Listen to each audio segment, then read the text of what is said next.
Kamu pernah mikir gak sih, gimana caranya barang dari pabrik bisa sampai ke tangan kita? Misalnya, smartphone yang kamu pakai sekarang dibuat di satu negara, tapi kamu bisa beli di toko dekat rumah. Nah, proses panjang itu disebut sebagai distribusi. Di video ini, kita akan bahas apa itu distribusi, jenis-jenisnya, fungsinya, dan kenapa penting banget dalam perekonomian. Halo semua, nama saya Aska Pratama Kurniawan dari kelas 10.1.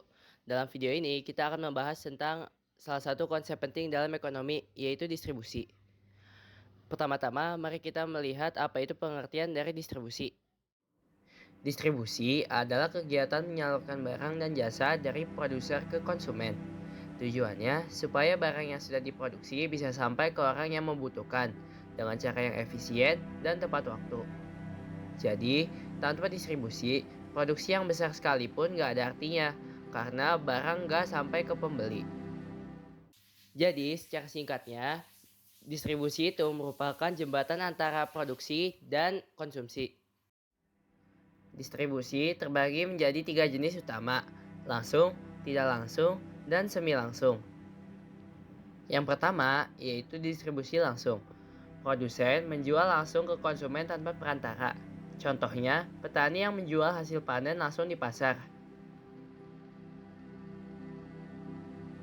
Yang kedua, distribusi tidak langsung. Ada perantara seperti grosir, agen, atau retailer. Misalnya, pabrik minuman menjual ke distributor, lalu ke minimarket, baru ke kita.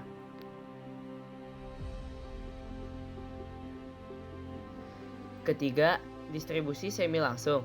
Produsen tetap berhubungan langsung dengan konsumen tapi dibantu perantara, seperti lewat e-commerce seperti Shopee ataupun Tokped. Di era digital kayak sekarang, sistem distribusi makin beragam. Berbagai perusahaan memakai jalur online agar menjadi lebih efisien serta hemat biaya. Distribusi punya beberapa fungsi penting. Yang pertama adalah fungsi pemasaran, untuk membantu barang dikenal dan dijual ke masyarakat. Yang kedua, ada fungsi fisik, yaitu menyimpan, mengangkut, dan menyalurkan barang. Yang ketiga, fungsi pembiayaan, karena distributor sering bantu permodalan atau memberi kredit ke penjual.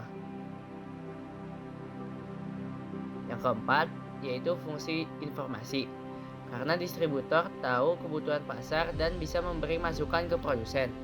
Jadi, distribusi bukan soal kirim barang, tapi juga tentang strategi bisnis dan efisiensi ekonomi.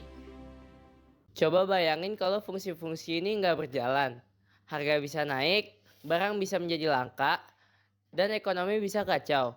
Makanya, sistem distribusi merupakan salah satu kunci stabilitas ekonomi. Saluran distribusi adalah jalur yang dilalui barang dari produsen hingga ke konsumen. Panjang pendeknya saluran tergantung jenis barang. Barang yang cepat rusak seperti sayur atau buah biasanya pakai saluran pendek. Sedangkan barang elektronik cenderung pakai saluran lebih panjang. Intinya, semakin efisien saluran distribusinya, semakin cepat juga barang sampai ke konsumen dan harga bisa menjadi lebih terjangkau. Jadi, distribusi adalah bagian penting dari sistem ekonomi, menghubungkan produsen, perantara, dan konsumen agar roda ekonomi terus berputar. Di dunia modern, distribusi bukan cuma soal logistik, tapi juga teknologi, data, dan kecepatan. Itu dia pembahasan tentang distribusi dalam ekonomi. Semoga bisa menjadi bermanfaat. Wassalamualaikum warahmatullahi wabarakatuh.